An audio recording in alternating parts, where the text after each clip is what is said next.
Hello students, in this video we will complete sex determination in honeybee. बहुत छोटा सा topic है, आपके एनसीईआरटी में भी दिया हुआ है। अगर अलग से दिया हुआ है तो बहुत ज़्यादा इम्पोर्टेंट होगा, तो इसमें वेरी इंपॉर्टेंट भी लिख लो, ऐसे लिखो, है ना, बस इतना सा।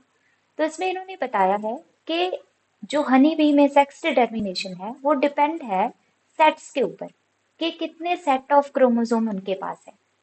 अब हम मान के चलेंगे कि एक फीमेल है, फीमेल ने टोटल 50 एग प्रोड्यूस कर दिए।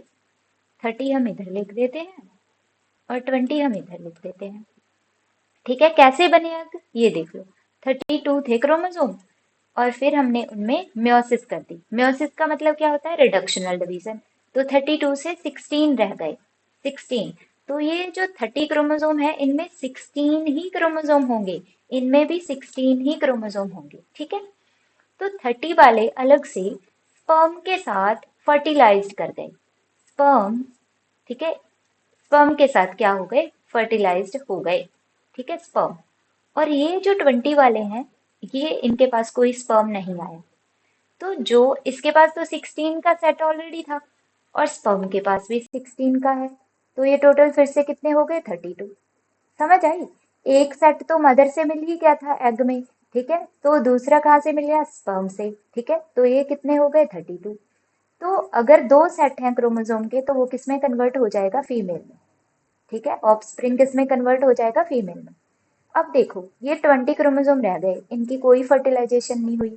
ठीक है, तो इनके पास 16 का ही एक सेट रह जाएगा और ये किस में कन्वर्ट हो जाएंगे? मेल में। ठीक है बच्चा, मेल में। तो हम इसे आपकी बुक से भी पढ़ लेते हैं। देखो, इन्होंने कहा हुआ है कि अगर तो एग की यूनियन मतलब मिलता है किससे? स्पर्म से।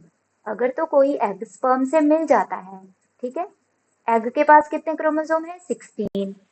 ठीक है, और वो किसके साथ मिल गया? स्पर्म के साथ मिल गया, तो कितने बन गए? 32। ये देखो इन्होंने लिखा हुआ है यहाँ पर, ये देखो, an offspring formed from the union of sperm and egg. जब ये मिलकर बनता है तो फीमेल बनती है और जो अनफर्टिलाइज्ड एग रह जाते हैं उनमें से बनता है मेल, जिसे हम कहते हैं ड्रोन। तो फिर से वही एग्जांपल आपके मन में आई। 50 एग थे, है ना, जिसमें से 30 तो फर्टिलाइज्ड हो गए स्पर्म के साथ, यहाँ पर ऐसे लिख देते हैं, वो बन गए फीमेल। ठीक है, फीमेल।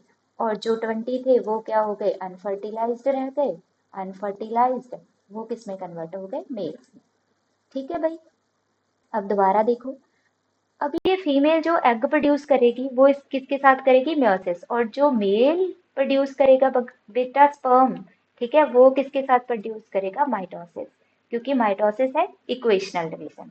इससे क्या पता चला कि जो अनफर्टिलाइज्ड एग थी, 16 का 16 क्रोमोसोम था, एक ही सेट मदर से मिला था, वो मेल में कन्वर्ट हो गई।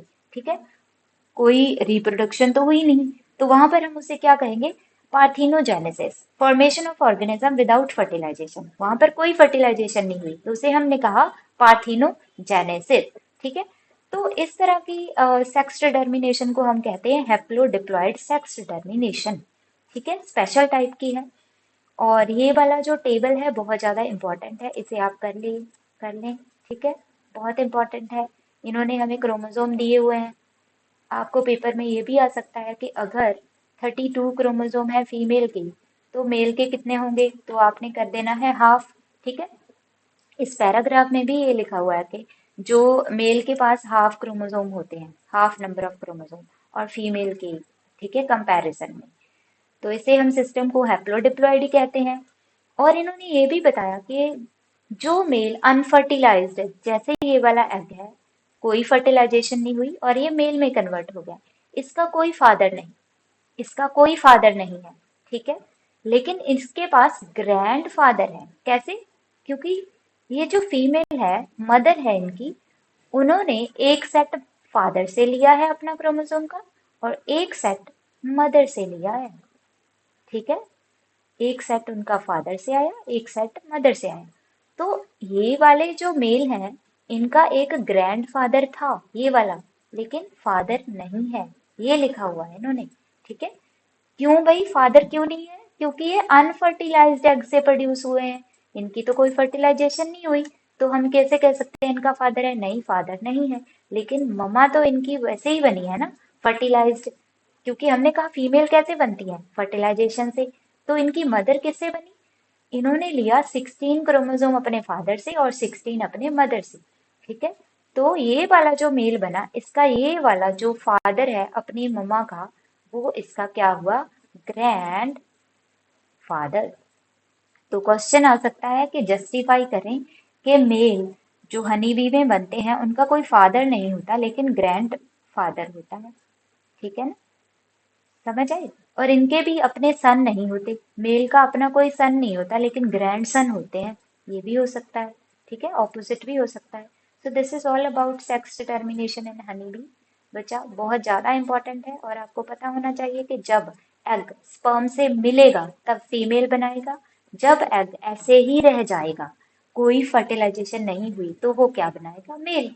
ठीक है, तो मेल को हम क्या कहते हैं? पार्थिनोजेनेटिकली वो बन रहा है। Parthenogenesis, formation of organism without fertilization. So this is all about this topic. Thank you, पढ़ते रहें।